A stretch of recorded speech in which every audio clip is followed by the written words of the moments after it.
Berikut ini adalah panduan bagi kita untuk ibadah online. Tolong diperhatikan ya. Yang pertama-tama, siapkan dirimu untuk mulai ibadah. Mandi yang bersih dan pakai baju yang rapi. Yang kedua, ingat ya bahwa ini ibadah. Tidak boleh ngobrol, tidak boleh makan, tidak boleh main, dan lainnya. Kita harus serius. Tanyakan pada papa mama kalian bila belum ada hal-hal yang kalian mengerti ya. Demikian panduan ibadah online Kingdom Kids Abi Matawai. Selamat beribadah, Tuhan Yesus memberkati. Shalom adik-adik, selamat datang di sekolah minggu online Abi Matawai. Sudah terasa ya, kita sudah berada di minggu pertama di bulan Desember. Wah, sedikit lagi kita akan merayakan Natal. Nah, sebelum kita lebih lanjut lagi memuji dan memuliakan nama Tuhan, kita berdoa dulu. Yuk adik-adik semuanya lipat tangan, kita mau berdoa. Tuhan Yesus yang baik, terima kasih Tuhan untuk penyertaan di sepanjang minggu ini. Terima kasih Tuhan Yesus, sekarang kami memulai ibadah kami. Berkati ibadah kami dari awal sampai berakhir dengan baik. Terima kasih Tuhan Yesus, haleluya, amin. Amin. Kingdom Kids, yes. Kingdom Kids, I. Kingdom Kids, yes I am. Yes. Anak kerajaan Allah, hidupku ditebus oleh darah Yesus. Hidup melayani Tuhan sampai ku bersama. Anak kerajaan Allah, hidupku ditebus oleh darah Yesus. Hidup melayani Tuhan sampai di surga nanti. Mahkotakan kebenaran, berperisai kasih Tuhan, berjubahkan pengampunan, bertongkatkan kuasa Roh Kudus, memintakan Injil Tuhan. Mahkotakan kebenaran, berperisai kasih Tuhan, berjubahkan pengampunan, bertongkatkan kuasa Roh Kudus, memintakan Injil Tuhan, memintakan Injil Tuhan, memintakan Injil Tuhan.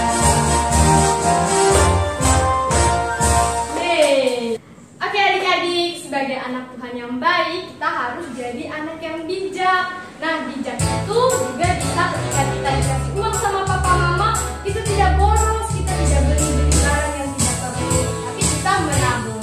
Ayo adik-adik, kita sama-sama nyanyi bijak, aku anak bijak. Aku mau jadi anak bijak, bijak, bijak. Aku mau jadi anak bijak, B-I-J-A-K, bijak. Aku mau jadi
firman Tuhan.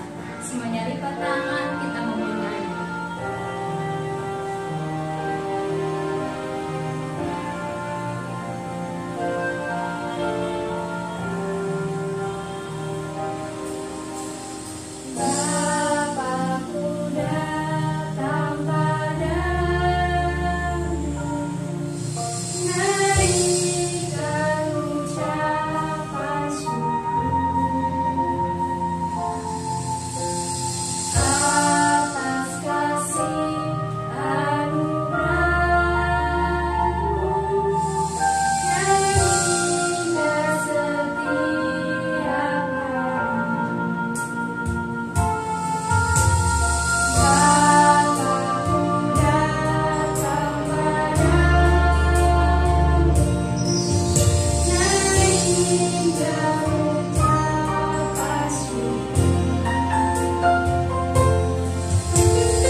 kita berdoa. Tuhan Yesus, Tuhan Roh Kudus, kami mohon pimpin setiap anak-anak yang mendengar siaran online pada saat siang hari ini Tuhan. Roh Kudus, mari Tuhan, tolong mereka Tuhan, sehingga mereka boleh duduk diam dan memperhatikan kebenaran firman Tuhan saat siang hari ini. Berkati hamba yang menyampaikan Tuhan, berkati kami semua yang mendengarnya. Di dalam nama Tuhan Yesus kami berdoa. Amin. Shalom adik-adik, kita bertemu lagi di minggu pertama bulan Desember. Minggu lalu kita sudah mendengar cerita firman Tuhan tentang Allah kita yang dahsyat. Itu melalui para nabi dan Tuhan Yesus. Kanita berharap kepada adik-adik firman Tuhan yang kita sudah dengar minggu lalu kita bisa praktekkan di dalam kehidupan kita sehari-hari. Berdoa buat orang tua kita, papa, mama, kakak, adik, dan teman-teman kita yang dalam keadaan sakit atau susah. Nah, hari ini kita akan belajar suatu kebenaran yang adik-adik harus mengerti dengan baik dan benar. Kuasa yang Tuhan berikan kepada setiap orang yang percaya kepadanya ternyata bukan saja dapat melakukan hal-hal yang ajaib dan dahsyat. Ternyata yang lebih penting dari maksud Tuhan memberikan kuasa itu kepada kita adalah agar kita dapat melayani sesama kita dengan kuasa yang kita miliki. Seperti contoh yang Tuhan Yesus lakukan. Tuhan Yesus adalah Allah yang maha kuasa, menciptakan langit, bumi, dan seluruh alam semesta ini. Pasti Dia adalah Allah yang sangat berkuasa. Kita baca di dalam Matius 20 ayat 28. Sama seperti anak manusia datang bukan untuk dilayani, melainkan untuk melayani dan untuk memberikan nyawanya menjadi tebusan bagi banyak orang. Tuhan Yesus berkata kepada ibu Yakobus dan Yohanes yang ketika itu meminta kepada Tuhan Yesus agar Yakobus dan Yohanes diajak untuk memerintah bersama Tuhan Yesus. Jawaban yang Tuhan Yesus berikan ternyata tidak seperti yang mereka harapkan. Tuhan Yesus menjelaskan kepada mereka dengan mengambil contoh dirinya sendiri yang sebagai anak manusia datang dari surga ke dalam dunia ini bukan berharap untuk dilayani karena memiliki kuasa yang sangat dahsyat, melainkan justru Dia datang ke dunia ini untuk melayani seluruh umat manusia, bahkan rela memberikan nyawanya menjadi tebusan bagi banyak orang.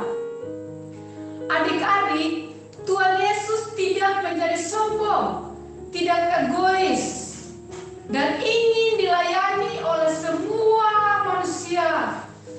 Walaupun Dia bisa melakukan itu, Tuhan Yesus memberikan contoh teladan bahwa dengan kuasa yang Tuhan berikan kepada setiap orang yang percaya kepadanya harus membuat kita menjadi pelayan bagi sesama. Di dalam Lukas 22 ayat 26 sampai 27, Tuhan Yesus berkata, "Tetapi kamu tidaklah demikian, melainkan yang terbesar di antara kamu hendaklah menjadi sebagai yang paling muda dan pemimpin sebagai pelayan. Sebab siapakah yang lebih besar, yang duduk makan atau yang melayani? Bukankah Dia yang duduk makan? Tetapi aku ada di tengah-tengah kamu sebagai pelayan." Tuhan kita sungguh-sungguh luar biasa, adik-adik. Dia mengajarkan kepada kita berbeda dengan apa yang dunia ajarkan. Jadi, kalau adik-adik menyadari bahwa Tuhan sudah memberikan kuasa dalam hidup kita, maka kita wajib hidup sama seperti Tuhan. kita akan menggunakan kuasa yang Tuhan berikan untuk melayani orang lain. Dimulai dari dalam rumah kita terlebih dahulu. Kita membantu orang tua dengan hati yang tulus tanpa bersungut-sungut. Menghibur orang tua ketika mereka sedang dalam kesulitan atau sakit. Sehingga orang tua, adik-adik akan mengucap syukur kepada Tuhan karena adik-adik sudah menjadi berkat bagi mereka. Kuasa yang Tuhan berikan juga dapat membantu adik-adik untuk dapat hidup rukun dengan adik-adik, dengan saudara-saudara di rumah.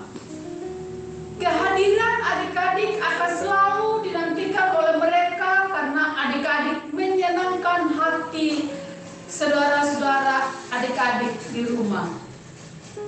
Mari adik-adik kita gunakan kuasa yang Tuhan berikan kepada kita untuk memuliakan nama Tuhan dan tubuh Kristus di dalam keluarga kita disatukan dengan erat oleh kehadiran adik-adik di tengah-tengah keluarga kita.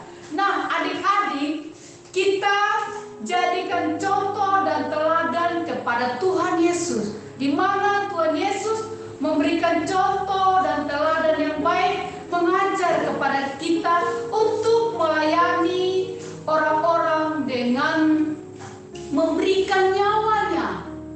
Adik-adik, demikian cerita kita hari ini adik-adik tentang kuasa untuk melayani. Mari kita aplikasikan cerita kita hari ini untuk kita melayani papa mama kita, kakak adik kita, orang-orang di sekitar kita. Kita menjadi contoh dan teladan kepada mereka seperti yang Tuhan Yesus lakukan di dalam kehidupannya. Pesan Natal bagi anak minggu ini tentang kedamaian, berasal dari kata shalom atau peace. Tahukah adik-adik bahwa kedamaian merupakan kata yang sangat penting di Alkitab yang tidak hanya merujuk pada tidak adanya konflik, tetapi juga pada hadirnya sesuatu yang lain. Arti lain damai adalah sentosa, tentram, aman, tidak bertengkar, tidak ada perang atau kerusuhan. Demikian pula peristiwa kelahiran Kristus membawa damai bagi dunia yang penuh konflik ini. Bagaimana caranya agar kedamaian itu menjadi milik kita adik-adik? Tidak ada cara lain selain sumber damai, yaitu Tuhan Yesus tinggal di hati kita. Maka hidup kita akan berdamai, pertama-tama dengan Bapa di surga, kedua berdamai dengan dirimu sendiri, dan ketiga damai dengan orang lain. Nah adik-adik, bersediakah hidupmu dipakai Tuhan membawa kedamaian bagi orang lain seperti Tuhan Yesus? Jika engkau bersedia, kamu dapat berdoa meminta Tuhan Yesus hadir membawa damai di hatimu. Jadilah agen pembawa damai. Tuhan Yesus memberkatimu. Mengenali tokoh-tokoh dalam kisah Natal di Alkitab. Minggu ini adik-adik akan belajar tentang orang Majus. Siapakah orang Majus itu? Alkitab menyebutkan orang-orang yang mengunjungi bayi Yesus terdapat dalam Matius 2 ayat 1-12. Tetapi Alkitab tidak memberitahukan siapa sebenarnya mereka. Mereka adalah orang-orang yang bijaksana dan ahli perbintangan. Menurut para penafsir Alkitab, orang-orang Majus ini adalah golongan terpelajar dengan posisi tinggi. Studi mereka tentang perbintangan meyakinkan mereka bahwa seorang anak akan lahir dan akan menjadi raja atas orang Yahudi. Dari manakah orang-orang Majus berasal? Alkitab hanya memberitahu keterangan bahwa mereka berasal dari timur, itu pun secara tidak langsung. Dalam Matius 2 ayat 2 hanya mencatat bahwa orang-orang Majus telah melihat bintang itu di timur, lalu memutuskan untuk mengikutinya sampai ke Yerusalem. Para penafsir Alkitab menduga Para Majus berasal dari Babilonia atau Persia. Selain dari sisi geografis, memungkinkan bahwa kerajaan Babel maupun kerajaan Persia sama-sama terletak di sebelah timur.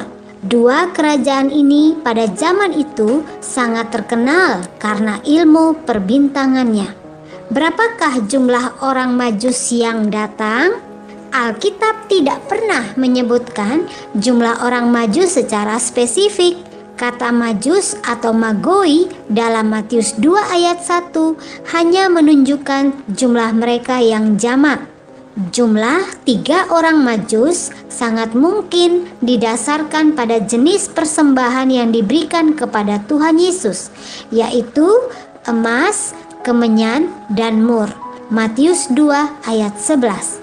Alkitab hanya memberitahukan jenis persembahan mereka dan bukan jumlah atau banyaknya persembahan mereka. Adik-adik, siapakah yang bisa memastikan bahwa emas yang dibawa hanya sebatang? Atau siapakah yang tahu berapa banyak kemenyan dan mur yang dipersembahkan? Bahkan sekalipun 3 hal ini dianggap sebagai jumlah persembahan, kita tetap tidak dapat memastikan bahwa satu orang Majus hanya membawa 1 persembahan saja. Oleh karena itu, kita sebaiknya tidak membatasi jumlah orang Majus yang datang kepada Yesus dalam kisah Alkitab. Jumlah mereka bisa 3 ataupun lebih. Kapankah orang-orang Majus itu datang? Kisah orang-orang Majus sedikit berbeda. Dalam Matius 2 ayat 10-11 mencatat bahwa para Majus menemui bayi Yesus di sebuah rumah, bukan di palungan. Lagi pula, keputusan Raja Herodes untuk membunuh semua bayi yang berusia di bawah 2 tahun berkaitan dengan waktu yang diberitahukan oleh para Majus. Matius 2 ayat 16. Ini menyiratkan bahwa pada saat orang Majus sampai di Yerusalem atau Bethlehem, Yesus bukan lagi sebagai seorang bayi mungil yang terbungkus dengan kain lampin. Yesus kemungkinan besar sudah bisa berjalan dan bermain-main karena usianya sudah di atas 1 tahun. Orang tuanya pun sudah berpindah dari tempat tinggal di kandang binatang ke rumah biasa. Mengapa kisah-kisah orang Majus perlu dicatat? Karena dengan menampilkan kisah kedatangan orang-orang Majus, Matius ingin menandaskan status Yesus sebagai Raja Israel. Kekuasaannya bukan hanya terbatas di wilayah Israel saja. Bangsa-bangsa lain pun datang untuk menyembah Dia. Ini sesuai dengan penutup Injil Matius. Pergilah, jadikanlah semua bangsa muridku. Matius 28 ayat 19. Penyertaannya kepada murid-murid sampai kesudahan zaman cocok dengan nama yang dilekatkan pada saat kelahirannya, yaitu Immanuel, Allah beserta dengan kita. Matius 1 ayat 23. Nah adik-adik, demikianlah kisah tentang orang Majus dalam cerita Natal di Alkitab. Semoga bermanfaat ya bagi kamu semua. Nantikan kisah tokoh lainnya minggu depan. Adik-adik, lipat tangannya, tutup matanya, mari kita berdoa. Tuhan Yesus yang baik, terima kasih atas kuasa-Mu yang Tuhan berikan kepada kami hari ini lewat firman Tuhan. Biarlah firman Tuhan yang kami dengar hari ini Tuhan, kami boleh terapkan di dalam kehidupan kami Tuhan. Baik itu di dalam keluarga kami masing-masing, di lingkungan kami, di mana saja kami berada Tuhan Yesus. Tuhan, berkati setiap anak-anak yang mendengar Tuhan, dimanapun mereka berada saat siang hari ini. Tolong mereka Tuhan, berkati masa depan mereka Tuhan, berkati masa pertumbuhan mereka Tuhan, berkati mereka dalam pendidikan Tuhan, berkati orang tua mereka yang setia mendidik, memelihara mereka Bapa, berkati setiap orang yang mengajar mereka Tuhan untuk mengenal kebenaran kebenaran firman Tuhan di dalam kehidupan mereka, Tuhan Yesus.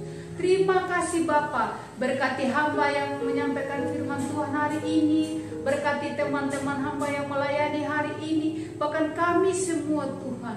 Ampuni setiap salah dan dosa kami Tuhan Yesus. Di dalam nama Tuhan Yesus kami berdoa. Haleluya. Yang percaya katakan amin.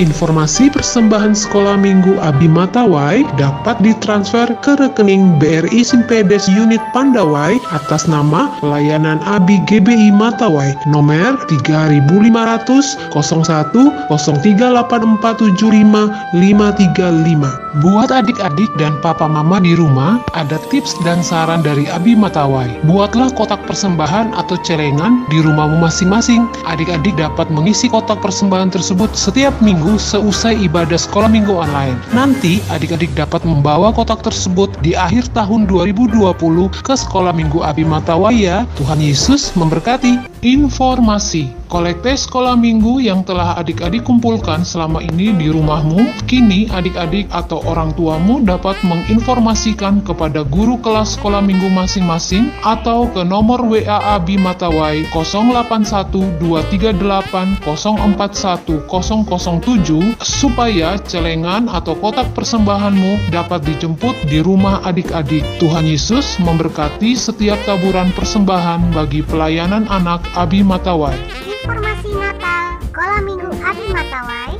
dilakukan secara online pada tanggal 15 Desember 2020 mulai jam 5 sore. Dapat diikuti melalui akun Facebook GBI Matawai, akun Facebook Kingdom Kids Abi Matawai, dan melalui YouTube Abi Matawai.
Sampai jumpa minggu depan adik-adik. Tuhan Yesus